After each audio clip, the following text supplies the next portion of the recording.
Testing.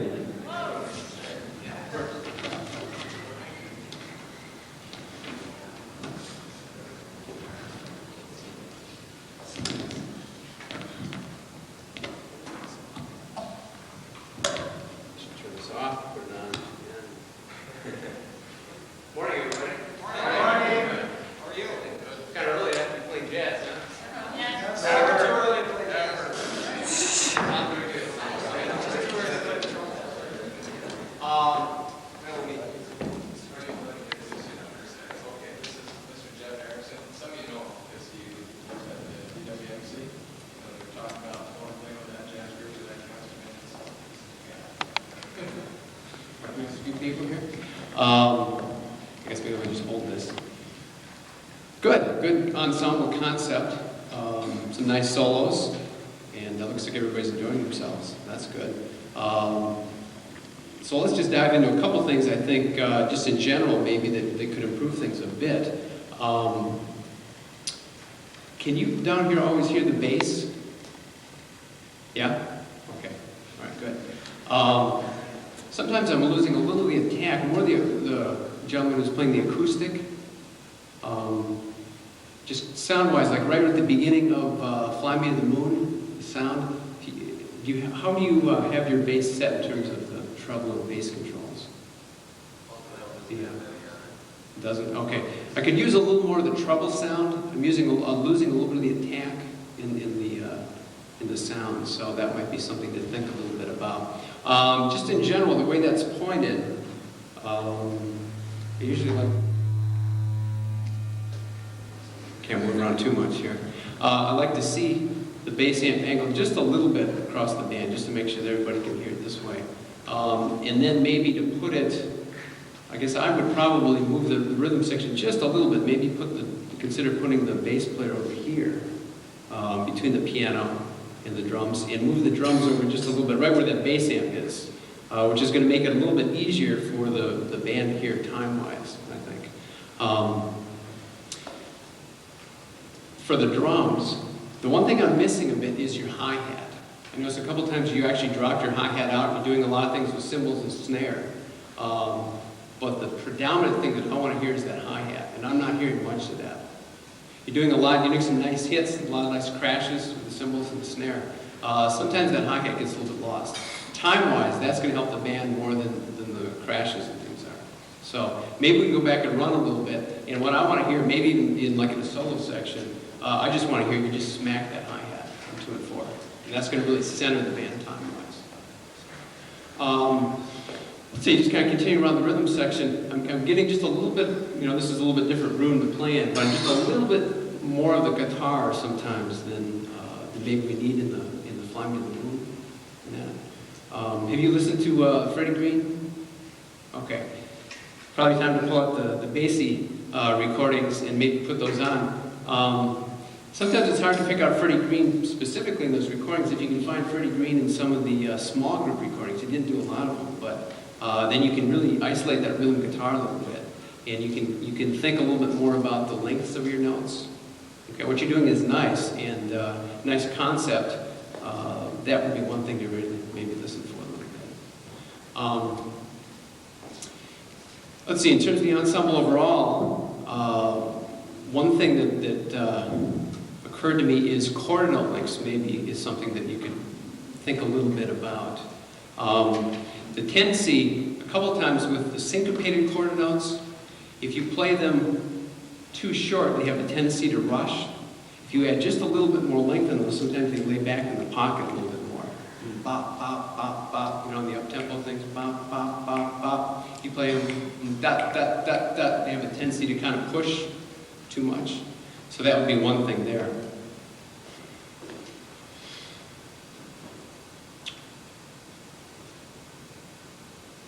Even when you've got short figures, I think some nice things are happening here in terms of the phrases, the overall arch of the phrase. I think sometimes with the shorter figures, if you think, particularly where you have like repeated notes, do-ba-do-dee, if you think of it as do-ba-do-dee, if you really push towards the rest that's coming up, I think that can add a little bit more emphasis to what's going on within that phrase. Sometimes the little figures didn't really go anywhere, particularly in the tune where you have a lot of rests in there. You've really got to do something to make connections across those rests, and I think that kind of thing can help a little bit.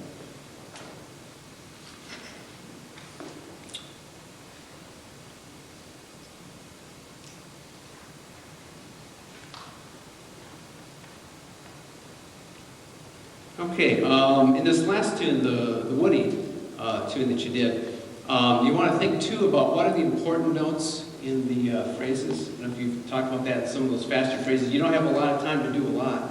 But what you do need to do is think about where those phrases are going, where are the high points, the low points, and what you're going to do to make those come alive. It's real tough when you've got a lot of notes. You know, do you slur them all? Do you tongue them all? What do you do? And maybe kind of think about that too. Maybe we can go back and look at one or two things there. Actually, no, before we do that, I'd like to actually take a look.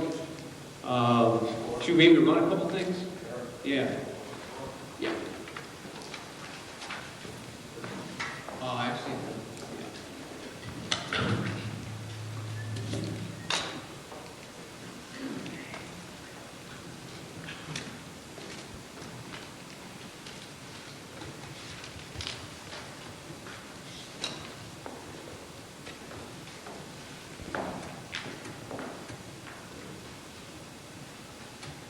Okay, let's take a look at Fly Me to the Moon once.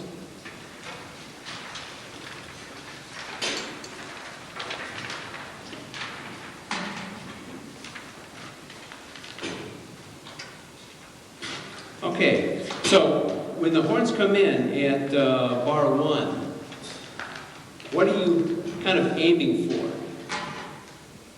Where's the first thing that you're kind of thinking about coming up? It all starts out very subdued, right?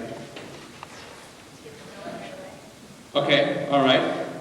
Sure. Obviously thinking about that kind of thing. I'm thinking about where you're going musically. What's the first thing that really changes this whole very subdued atmosphere that you have at the beginning? Yeah. Where's that change, that texture? Before that?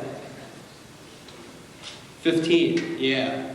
So what I want to hear, this very subdued texture, and then you get to 15, and from one bar you just explode, right? You've got that big forte piano, and then what do you do in bar 17?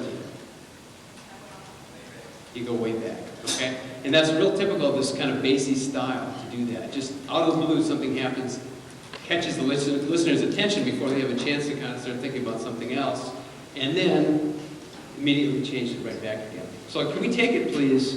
Let's just go right at the top. And can you give me just chord notes right now? Okay? Really think about setting things up time-wise here. With a real nice go, go, go, go, go. Okay, and see if you can get a little bit of that attack in that sound. Want to go ahead and give me that tempo you want up there?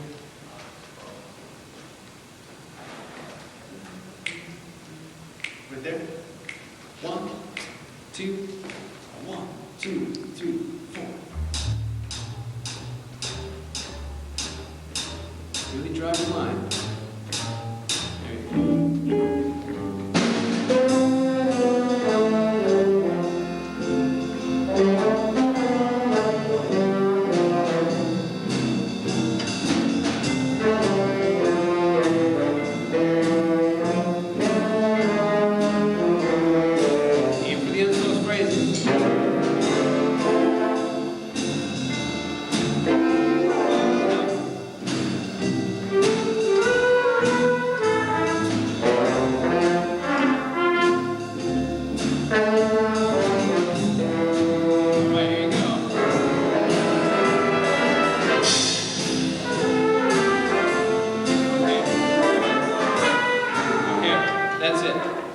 As much as you can't do too much there, okay? So this is a great opportunity here. If you play Bury Your Bone, you don't get a lot of things that you really get the crank on. This is it. You really kind of set this thing up when you guys hit this thing. So as much as you can give right there, the better. Okay? Now, what I was talking about with the ends of those phrases, the whole time you're playing that opening line, you're thinking about the last eighth note of that measure and how you're going to get there. Okay? Because what's happening is it's kind of dying out a little bit right in the middle of some of those phrases. Okay? Even if you're bringing your dynamic down as the line falls, you want a certain intensity in that sound. Let's take it, just give me a little bit right at bar 1 with the pickup. The eighth note before. 2, 1, 2, 3. Aim for that last note. There you go.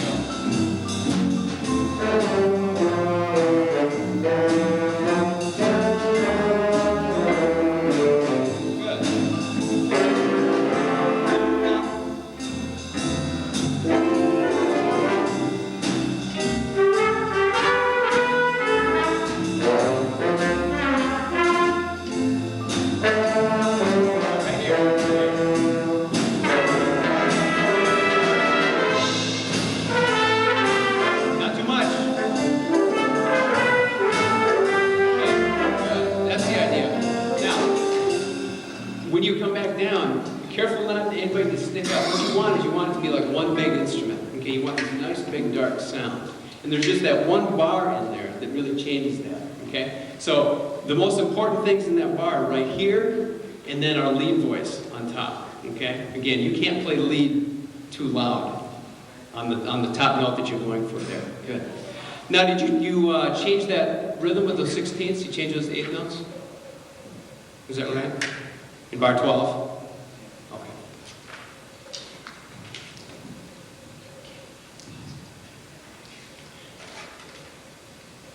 All right, let's take a look at a couple things in Woody.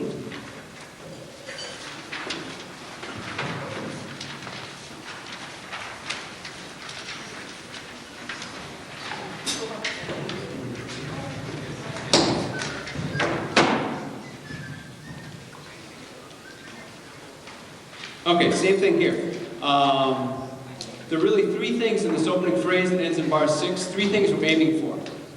A way to think of it. We're aiming for 3 eighth notes. Where are they? What bars? This is in the first 6 bars. Yeah, right before bar 2, right before bar 4, and then most importantly, right before 7. Okay? It's an easy way of thinking what's happening in this phrase, right? Now, to really set those up, I'd like to hear even more with those forte pianos.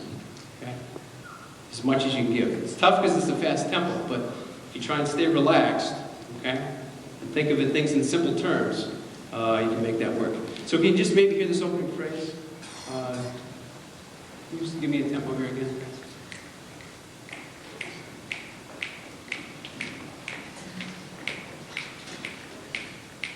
One, two, 1, 2, 3.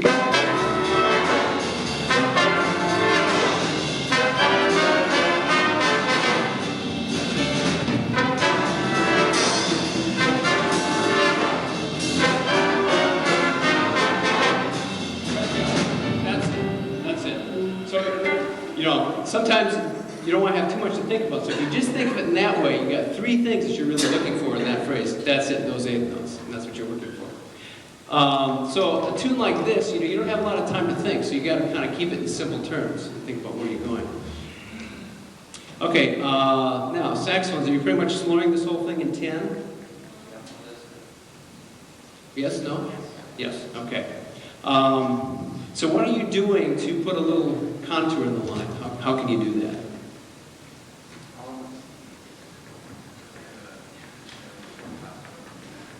Okay, good. Yeah, you certainly rise and fall with the line, right? And a little breath accent on that 3rd beat, on that note right there. Sure. So this would be one, I'm sure that you took a lot of time to work it up to speed. But certainly that's the kind of thing that you want to work on at a slower speed, practicing those breath accents. Have you all worked on that? Working those in? Sometimes this is a good thing to do just with scales, do something you're very comfortable with. Particularly sometimes it's hard to put breath accents on off beats. This is for anybody in general. And a good way to do it is just to take a scale. and do it that way. And then you get some flexibility with doing that.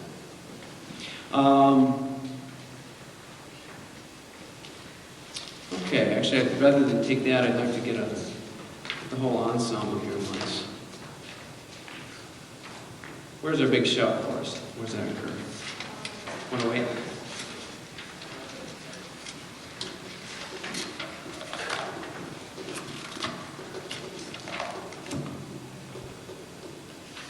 Okay. Actually, let's go back a little bit to build into this. Yeah, can we go back to 92? Okay.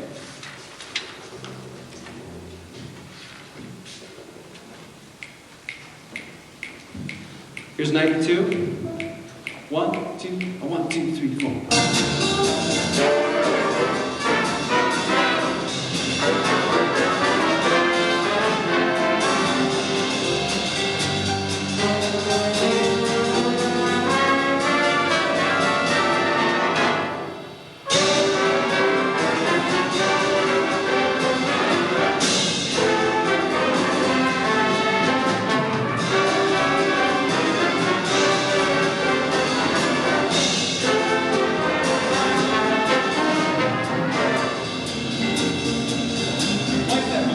Much hi-hat. Okay. Yeah. Can you give me twice that much hi-hat? Yeah, that's something to work at.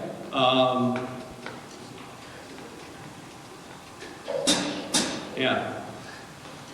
Okay. That's really going to help the band. Another thing too, you might consider putting a little something in just to get people into 108. Notice how the time wasn't quite centered right there? The whole band's basically got to come in on that downbeat flat. So you might consider putting a little something, something that really gets them in centered time-wise.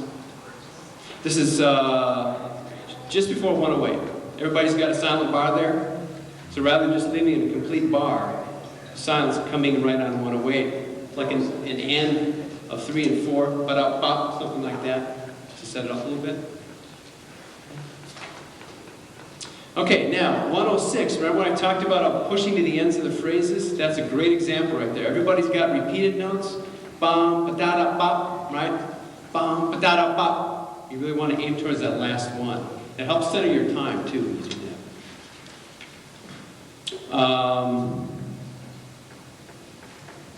Now, 98, anybody feel a little bit, or 99, a little insecure about finding the end of 2 there? Right there? Okay, that's a kind of a problem spot. One thing that will happen, one thing that will help on things like that, if you think of putting a little bit more of an accent on your syncopated notes, anytime a note is falling on an offbeat, you're going to have an accent on that, and that's going to help with things like that. So, let's take it bar 96 once.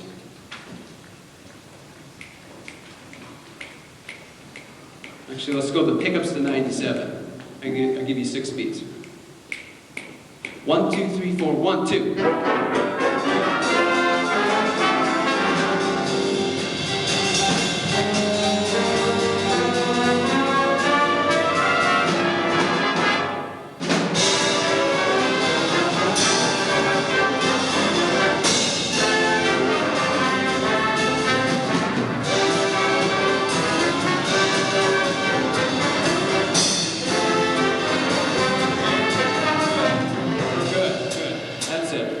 And again, bum, bum, bum, right? That little figure, with all those offbeats, think of accenting each one of those. That's really going to help you the time. A nice hard tongue. It's a harder tongue that you would use in say, concert band music, okay, in general.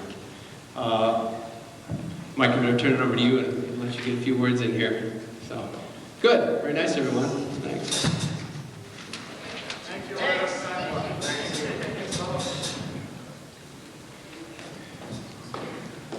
Hi guys. Good job. This is not too often in this situation do we ever get to talk with all of you for such a long period of time. Usually it's like 2 minutes and you're off stage, so I'll try not to be too redundant. But let me start right in by saying a little more about what he was talking about with the rhythm section. First of all, guitar player, don't stand in front of your amp, okay? Your pants becoming a guitar mute, okay? So the sound that you're hearing is not the sound the audience is hearing. Rhythm section, you always have to know where you're playing. You have to know the sound of the hall. And believe me, in here, it may not seem like it to you, but occasionally your bass gets a little boomy. So that's something you have to be aware of. High ceilings means a little more high end, a little more treble. He was talking about Freddie Green, who played guitar with the Basie Band. And one of the ways that he got the sound he did was he didn't play with an amplifier, if you could believe, playing with big band and no amp. He had an acoustic guitar, and the strings were probably about 3/4 of an inch off the neck, so, you know, his fingers, his left hand was like rock hard. What you can do is put a little more high end on your guitar, turn the volume down, and comp harder to get that sound. When you have a solo, then you change the sound of the guitar. You know, you leave yourself time to do that. Just some things to think about as far as the sound. Let's go with this tune that you have up, since I won't have to have you switch basses here. At the very beginning of the chart, which also happens later on, the long note that you have, and he was talking about what are the most important eighth notes in that first 6 bars. There's a way to achieve that, and what it is every one of those long notes with the sforzando on it, if you stop the sound on beat 4, so there's actually a little breath between beat 4 and the note on the end of 4. Does everybody understand what I'm talking about? So it's ba-ba-ow, okay? Which is easier to do the slower you do it, and the faster the tempo goes, the less space there is. But it cleans up that end of 4. Let's just try it and see if it actually works. Let's see if we can put this on or something. We're going to try this at a different tempo than you play it at, okay? So everybody change gears here. You know, we're going to take it where the quarter notes ba ba ow. But I want everybody to stop their sound right on 4. 1, 2, 3, stop, ow. Okay? See if you can do that. Let's check this. We'll play the first 4 bars rhythm section. Be aware of what's happening here too. With us. 1, 2, 1, 2, 3.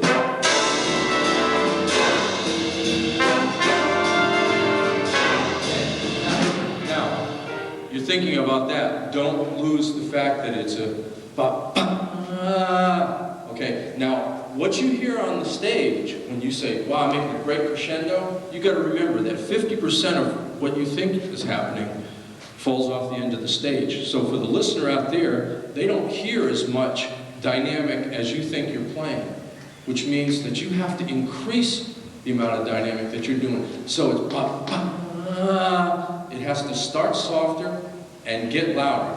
And of course, you don't have much time to do it when we get this up to tempo, okay?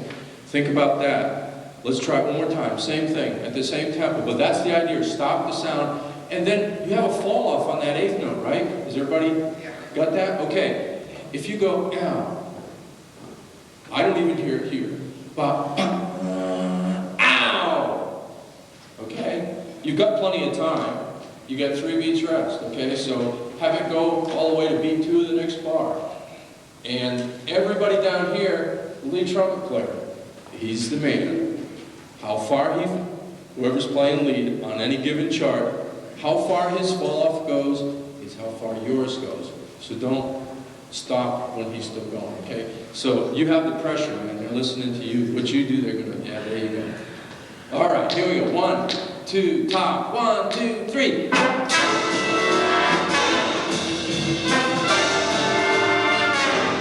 Yeah.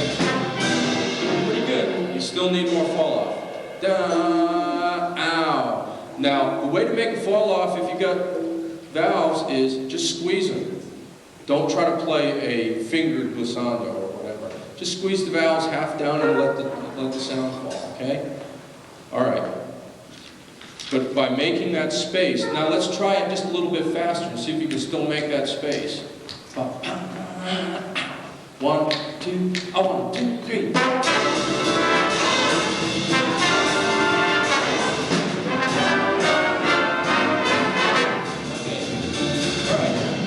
Something to work on. Anytime you see that figure, and you'll see it, if you play on big band, you're going to see that a million times. Long note, starting on the beat, and then a kick on the end of 4. If you always make a space before that end of 4, all of you as an ensemble will sound like you're hitting it a lot more cleanly, okay? Saxophones, your unison line.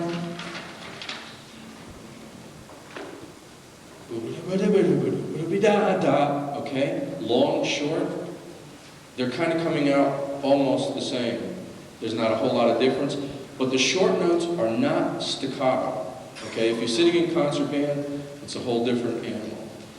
In jazz, when you see the cap like that, it means separated. It doesn't mean very short.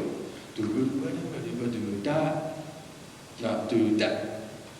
Okay, because if you get da, it really, you almost lose the sound of the note on the audience. So let's try a little bit of bar 10 rhythm section with us and saxophones.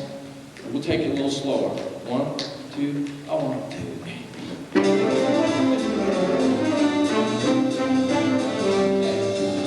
Go. Ba ba ba ba doo da. Can you make da da da ba doo da? You hear the difference? Da da da ba doo da.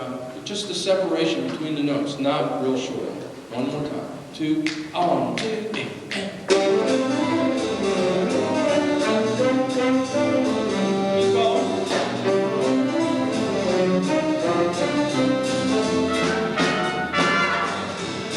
That's a little bit better. Anytime you see a cap on the beat, and that's for everybody, it's not just the saxophones, you all see that. It's never staccato unless it's really indicated that that's what the composer wants. All it means is separated. It means there's a space between that note and the next note. Okay? So don't play them too short. There's a spot where the band is playing most in unison. Can you all tell me where that is?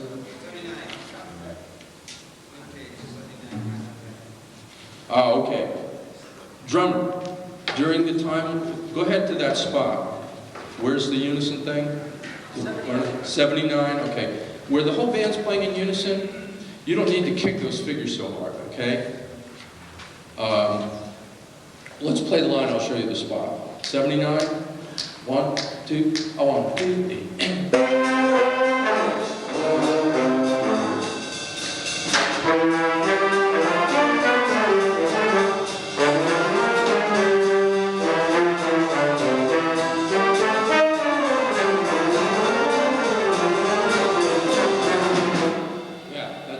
Now, during that time, lose your right foot, okay? Hi-hat on 2 and 4, the ride cymbal's fine. You don't need 4 on the floor, okay? Save that later on for when you have the ensembles really playing, some of the, like the shout chorus and so on, okay?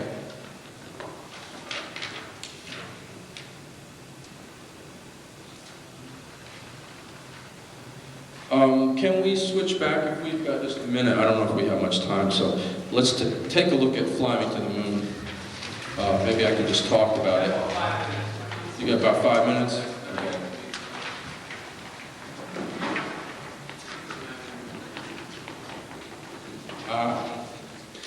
Okay. Key thing, rhythm section, and this is just something we can talk about, but when the director talks to the ensemble about dynamics, inevitably the horn players understand in the rhythm section just, just kind of chomps along. And you all are as responsible for making the dynamics in the band as, you're all part of the band, okay? So if your dynamic stays the same and theirs goes up and down, what they're doing actually is kind of lost. It doesn't really happen.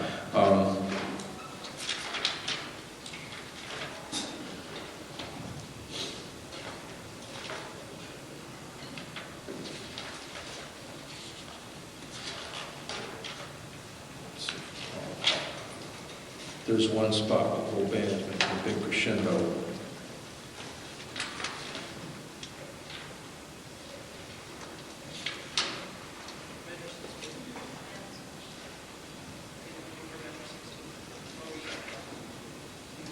Oh, look what happened, measure 16. It's that same thing again, right? You got the brass section, at least the trumpets, you hit on the end of 4, long note, 8th note off the beat, what do? Space, right. See, it keeps showing up everywhere. And if you just do it as a rule of thumb, it makes everything a lot more clean. It will certainly help the trombones and saxes out who are all playing off the beat through that whole bar, so that you line up for the end of 4.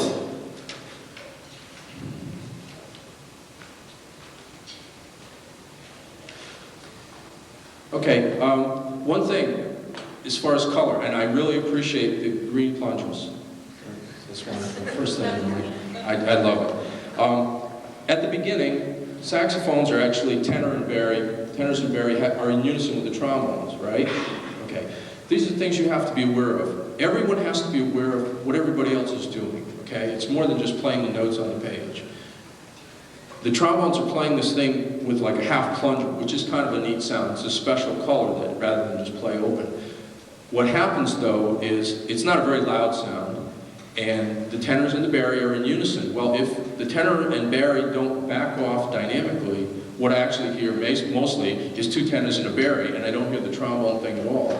So, sax guys, you have to be aware of what your role is in all this music, and therefore, you need to come back on your sound and make that color of the trombones be the most prevalent sound. Can we just try a little bit of the top, starting in bar 1, rhythm section, with us as well? Okay? But just saxophone, play a little bit more softly, and listen for the sound of the trombones, the funny green plungers. Here we go. 1, 2, 1, 2, 3. You guys can play out a little bit.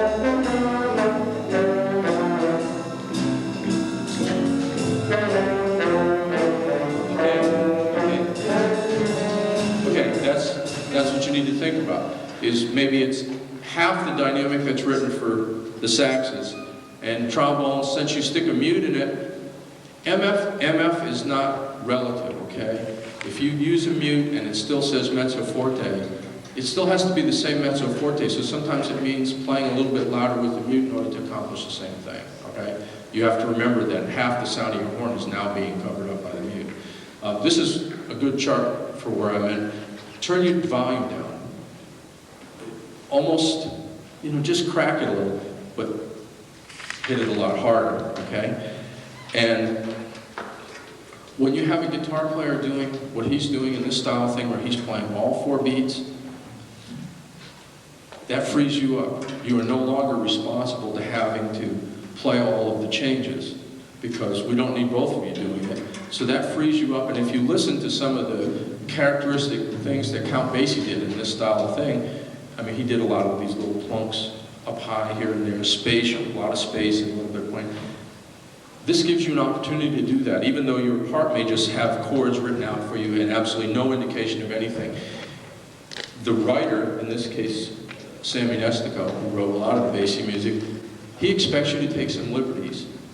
So go ahead and play a little fill here and there. Things you can work the things out, you can write them out if you want. But he's carrying the bulk of the chordal sound for the rhythm section, so you don't need to reinforce that really. So that gives you a chance to do some other things. So, take a few freedoms, play a few little fills and whatever. Can we do it from the top? And I need a little more. I need you to dig in a little harder on the bass, okay? It needs to have a little bit of intensity like that. Spooky old Pops and Roberts. You have to watch Nickelodeon. Here we go. Almost. Come up just a tiny. There, right there, okay? From the top. 1, 2, 3, 5. Tell you what you do. How about hi-hat on 2 and 4? And don't hit it with the stick. Just do that and let the bass carry it. 2. 1, 2, 3, 5.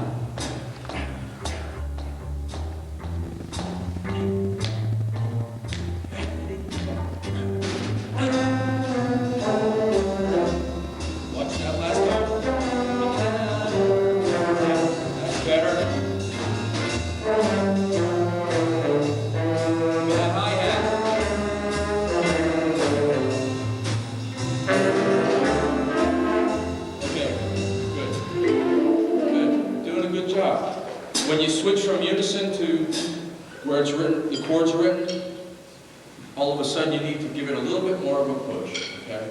Especially whoever's got the lead there, which is Lead that. Lead alto. Yeah. Need just a little bit. Actually, that's your first entrance at bar 8, right? Okay, so at this point, we're going from a unison to a lower band solely. So you need to take charge at that point, okay? Good job. Has anybody got any questions about anything? I knew that. Real good job. Thank you very much. Crotty, can I come up to the chair? Yes, sir.